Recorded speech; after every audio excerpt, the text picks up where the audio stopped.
Welcome ටු back මයි YouTube channel. Hi ළමයි. මේ තියෙන්නේ අද අපේ ගෙදර හදපු නූඩ්ල්ස්. ඒ කියන්නේ අපේ ගෙදර නූඩ්ල්ස් හදනකොට එක එක්කෙනාට එක එක විදිහට හදන්නේ. එක එක්කෙනා කන්නේ එක එක ෆ්ලේවර්ස්. මේ තියෙන්නේ අපේ හස්බන්ඩ්ගේ ෆ්ලේවර්ස් එක. මම ඔයගලන්ට වීඩියෝ එක ඉවර වුණාම දාන්නම්කෝ මේ මොකක්ද කියලා. මේක රාමෙන් එක මම හිතන්නේ. මේක සැරම සැරයි ළමයි. රසම රසයි සැරම සැරයි. මේකට ලේස් කැරට් ටිකක් එහෙම දාලා මම මේ රසයට හදලා තියෙන්නේ.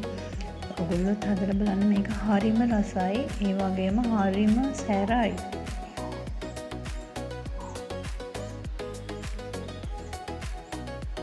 මේක තමයි අපේ හස්බන්ඩ් කන්නේ.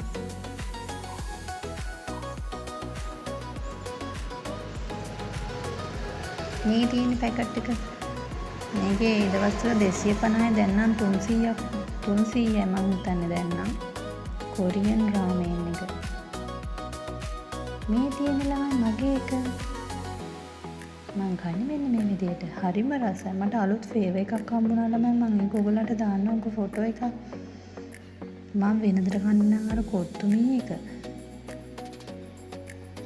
මෙන්න මේක තමයි මම වෙනදට කන්නේ. ඒත් මට කඩේදී අලුත් ෆ්ලේවර් එකක් හම්බුණා. මම ඒක TikTok එකේවත් YouTube එකේවත් කොහෙවත් එක දැකලා නැහැ. මෙන්න මේක තමයි අලුතෙන් ඇවිත් තියෙන 9 මිරිස් රස තියෙන එක. හරිම රසයි ළමයි. ඒක හදලා බලන්නකෝ ඔයගොල්ලෝ. මේ තියෙන්නේ අපේ බබාගේ නූඩ්ල්ස් එක. එයා ඉතින් චූටිනේ. මේ තියෙන මම එයාට ගේන එක මැගි එකේ ෆැමිලි පැක් එක. මේකට ලීස් කැරට් ටිකක් දාලා ඒග් එකක් දාලා රසම රසට එයාට හදලා දෙනවා.